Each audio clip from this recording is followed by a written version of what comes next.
I have seen a lot in my 43 years on the bench, but nothing quite prepares you for the moment when someone looks you dead in the eye and tells you that your entire life is worth less than their legal bill. That is exactly what happened on a Tuesday morning that started like any other but ended with a courtroom so silent you could hear hearts breaking. Are you ready to see what happens when arrogance meets justice? Then smash that subscribe button right now, because you are about to witness something incredible. And trust me, you will want to be part of this community when I show you how this ends. It was October 17th, 2023, and my clerk handed me case number 47CV9812 at exactly 9:47 in the morning. The case looked simple on paper: a rear-end collision on Atwells Avenue right outside the Federal Hill neighborhood. Standard traffic violation. I figured we would be done in 20 minutes. I had no idea I was about to meet someone who would test every ounce of patience I had built up over 4 decades of serving this community. The defendant walked into my courtroom at 10:03, and I knew immediately this was not going to be a... All right, guys, buckle up, because what starts as a routine traffic case quickly turns into a lesson in power, privilege, and consequences. A veteran judge recalls a Tuesday morning that seemed ordinary, until a defendant looked him in the eye and reduced a human life to a legal expense. What follows isn't just a courtroom story. It's a slow collision between arrogance and accountability. And by the end, no one leaves unchanged. Standard case. His name was Brandon Killian Rothschild Hampton. Yes, that is actually the name on his license. 26 years old. He wore a charcoal Tom Ford suit that probably cost more than my monthly mortgage payment. His shoes were Berluti, and I only know that because he made sure everyone in the courtroom knew it. He had on a Patek Philippe watch that caught the fluorescent lights every time he moved his wrist, and he moved it a lot, like he wanted to make sure we all saw it. His lawyer walked beside him, a man named Gerald Pembroke from one of those downtown firms with marble lobbies and secretaries who look like fashion models. But it was the victim who caught my attention and broke my heart a little. Her name was Rosa Martinez, 53 years old. She sat in the front row wearing her hospital scrubs because she came straight from her shift at Rhode Island Hospital. Rosa worked in the pediatric oncology unit. She spent her days holding the hands of children fighting for their lives. She had worked there for 18 years. Her car, a 2011 Honda Civic with 172,000 miles on it, was totaled in the accident. That car was how she got to work every single day. It was paid off 5 years ago, and she was so proud of that because it meant one less bill to worry about. Rosa was a single mother. Her husband died from cancer 7 years earlier. The courtroom fills with contrast. On one side stands a young defendant dressed in luxury, every detail signaling wealth and entitlement. On the other sits Rosa Martinez, a pediatric oncology nurse still in scrubs, exhausted from weeks of early mornings and bus rides after losing her only car. Her quiet dignity and lived struggle immediately frame the imbalance in the room, long before a single word is spoken. She raised 2 kids on a nurse's salary. Her daughter was in her 2nd year at community college, studying to be a teacher. Her son was a senior in high school, working part-time at Stop and Shop to help with groceries. Rosa had no money for a new car. She had been taking the bus for 3 weeks since the accident, leaving her house at 5 in the morning to make it to her 6:30 shift. She looked exhausted. I could see it in her eyes. The accident happened on September 26th at approximately 7:15 in the evening. Rosa was stopped at a red light at the intersection of Atwells and Dean Street. The facts of the crash come into focus. Rosa was stopped at a red light after a grueling shift when a speeding SUV slammed into her from behind. Security footage shows the driver distracted by his phone, never touching the brakes. The impact totaled her car and left her shaken, not just from pain, but from fear. Fear of how she keeps showing up for the children who depended on her. Heading home after a 12-hour shift. Brandon came up behind her in his Lamborghini Urus, Nero Noctis black with red interior. The base model starts at $230,000. He was going 47 miles per hour in a 25-mile-per-hour zone. He never touched his brakes. Security camera footage from the restaurant on the corner showed him looking down at his phone right up until impact. The crash sent Rosa's Civic into the intersection. Her head snapped back and hit the headrest so hard she saw stars. The airbag deployed and burned her forearms. A witness, Officer Michael Chen, badge number 4521, was off duty having dinner with his family when he saw the whole thing. He ran out and helped Rosa out of her car. He said she was shaking and crying, not from pain, but from fear about how she would get to work. That is the kind of person Rosa Martinez is. Her car is destroyed and she is worried about her patients. Brandon got out of his Lamborghini without a scratch. The SUV had barely a dent. He looked at Rosa's totaled Civic, and the first words out of his mouth, according to Officer Chen's statement, were, "Are you kidding me right now? Do you know how much my insurance is going to go up?" He did not ask if Rosa was okay. What shocks the courtroom isn't just the recklessness, but the indifference. The defendant emerges unharmed and immediately complains about his insurance premiums, never asking if Rosa is okay. When questioned by the judge, he dismisses the harm outright, insisting the insurance payout ended his responsibility. A careless remark about his golf plans lands like a slap, draining the room of patience and sympathy. Did not apologize. He pulled out his phone and called his father before he even called his insurance company. I looked up at Brandon and asked him to approach the bench. His lawyer stood up with him. I said, "Mr. Rothschild Hampton, I have read the police report. You were on your phone speeding, and you hit Miss Martinez from behind. She has been taking the bus to work for 3 weeks because of your actions. What do you have to say?" Brandon looked at me like I had just asked him to solve a calculus problem. He said, "Your Honor, with all due respect, my insurance already made her an offer. That is more than her car was worth. This is not my problem anymore." I felt my jaw tighten. I said, "Not your problem? You destroyed this woman's ability to get to work. You were breaking multiple laws when you hit her. How is this not your problem?" His lawyer jumped in. "Your Honor, my client has already fulfilled his legal obligations. The insurance settlement is generous." Before I could respond, Brandon leaned into his lawyer and whispered something. But it was not really a whisper. It was one of those loud whispers that people do when they want everyone to hear. He said, "How long is this going to take? I have a tea time at noon." The courtroom heard it. I saw Rosa's shoulders drop. I felt something hot rise in my chest. Okay. Given a chance to reflect, the defendant doubles down. He minimizes the crash, mocks Rosa's old car, and shrugs off the danger he caused. Each comment digs deeper, shifting blame onto the very person he injured. Rosa's quiet reaction, tears she tries to hide, underscores how words can wound as deeply as impact, especially when spoken from a place of privilege. Okay, now I need you to do something for me before I continue this story. I want you to pause this video and drop a comment telling me what you would do if you were in my shoes right now. Would you throw the book at him? Would you keep your cool? Comment below, and if you have not already, hit that like button because what happens next is going to blow your mind. I took a breath and said, "Mr. Rothschild Hampton, do you think this is a joke? This is a courtroom, not a country club." He actually smirked at me. He said, "No disrespect, Your Honor, but I think we are making a big deal out of a fender bender.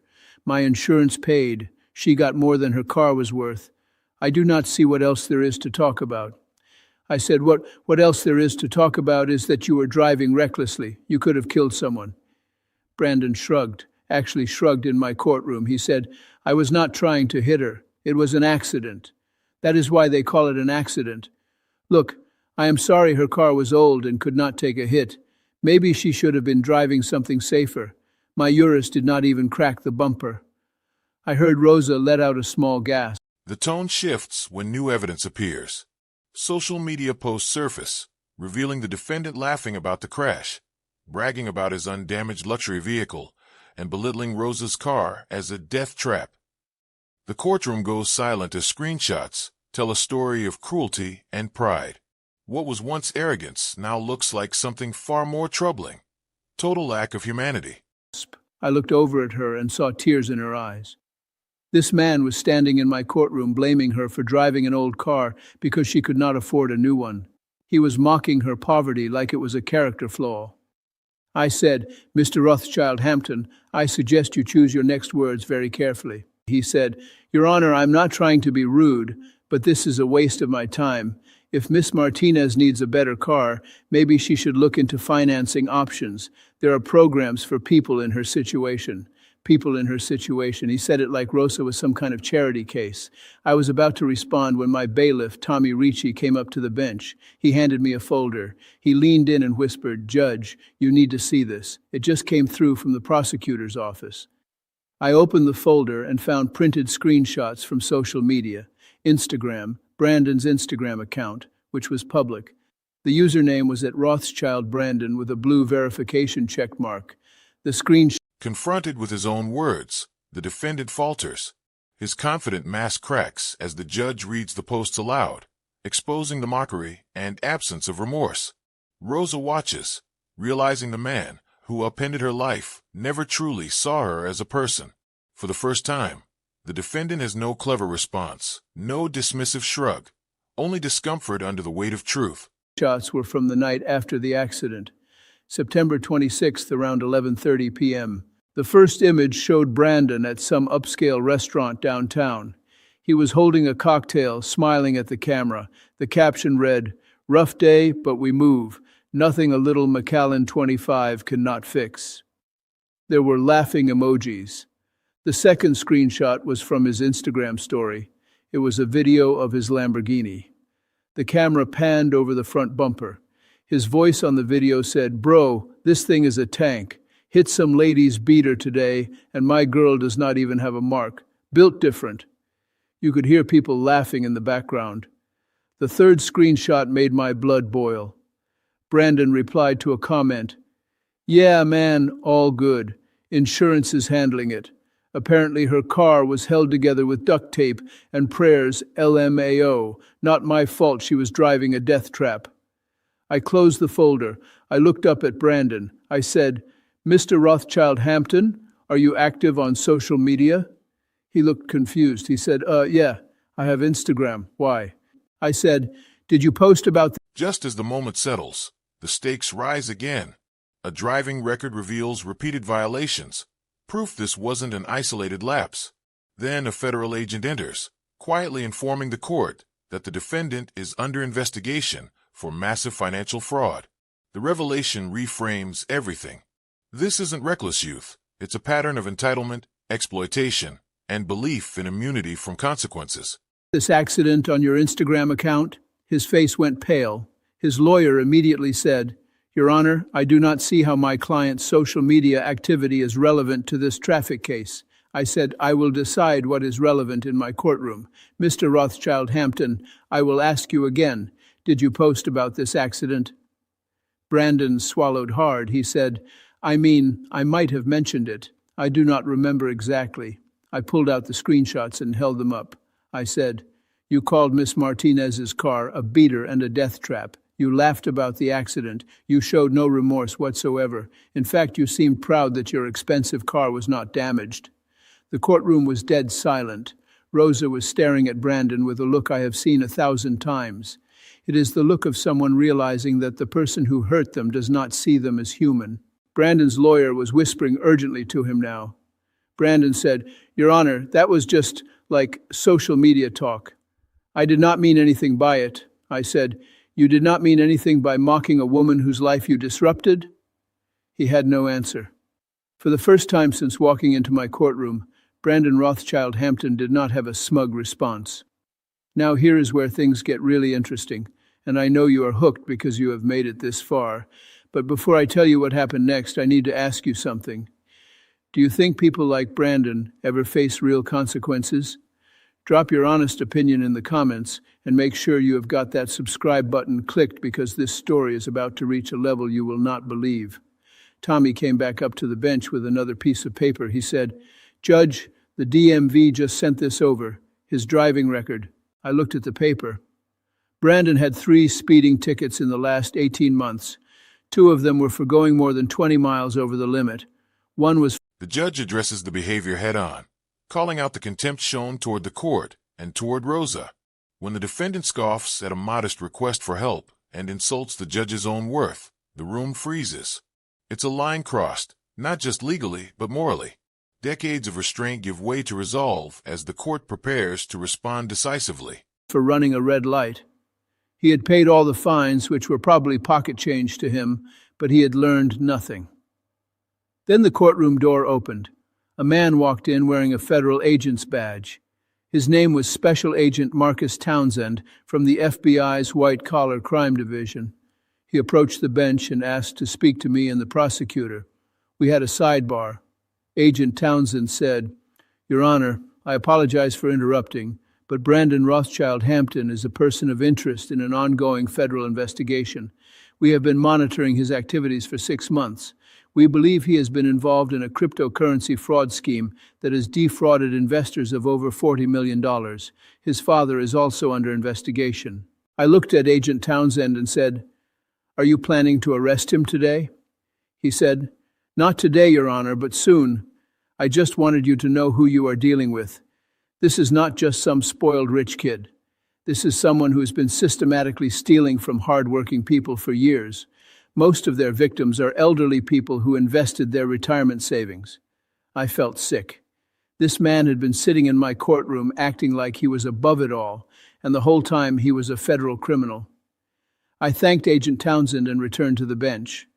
I looked at Brandon and said, "Mr. Rothschild Hampton, I have just been informed of some very interesting information about your business activities, but we will leave that for the federal authorities.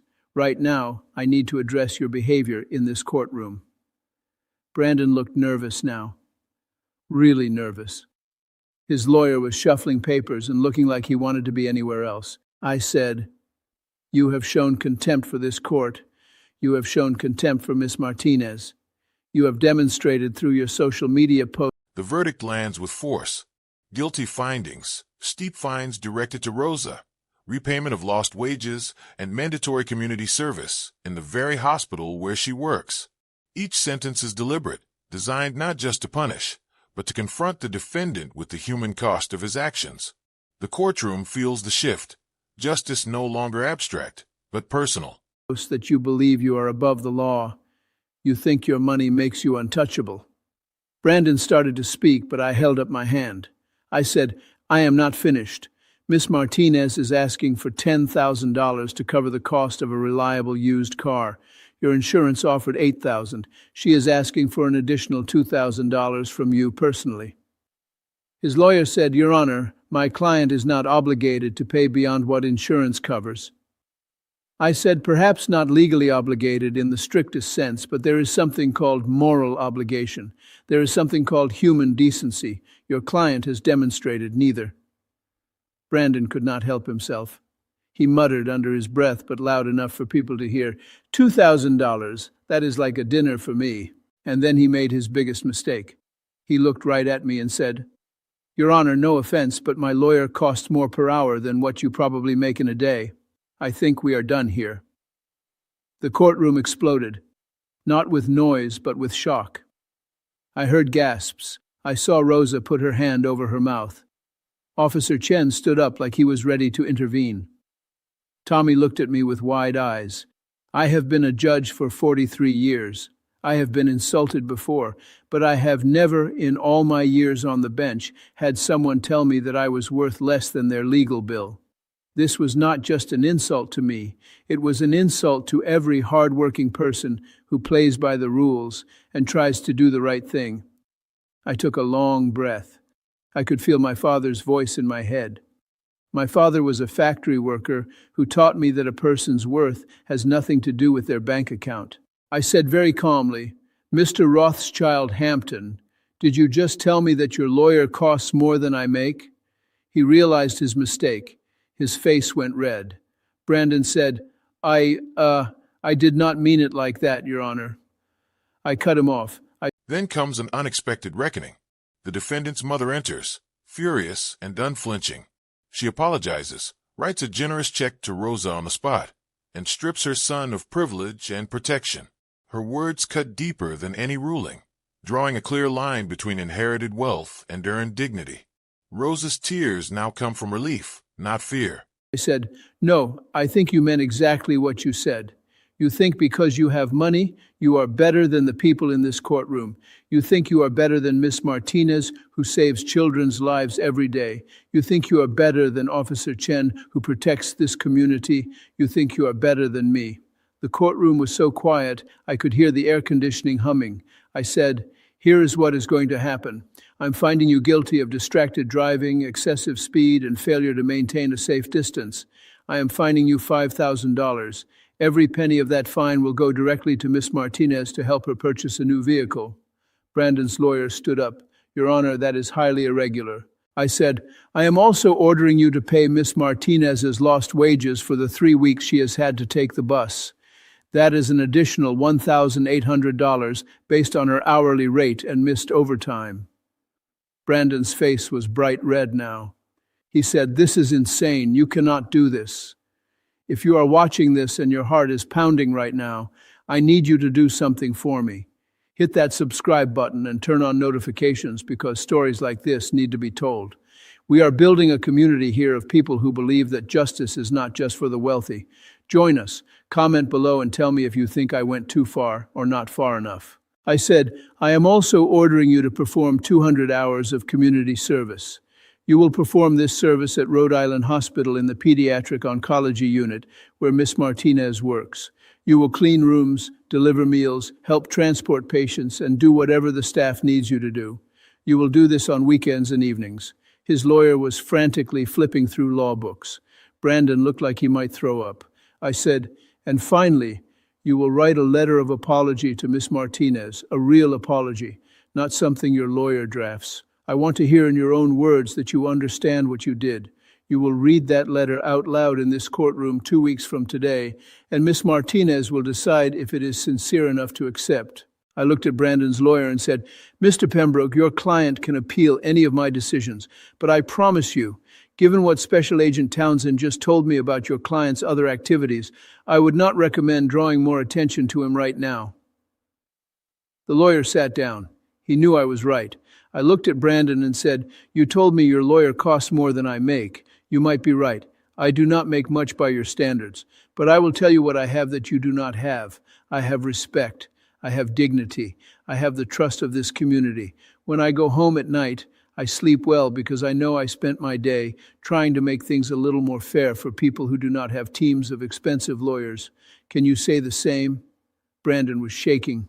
Actual tears were forming in his eyes. And then the courtroom door opened again. A woman walked in. She was in her 60s, wearing a tailored suit and carrying a Birkin bag. She walked straight up to Brandon and said, "What have you done now?"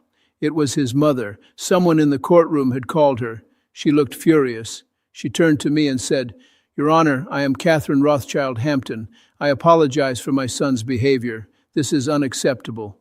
I said, "Ma'am, your son has been found guilty of multiple traffic violations and contempt of court.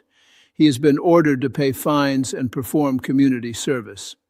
She looked at Brandon with disgust. She said, "You will do every single hour of that community service.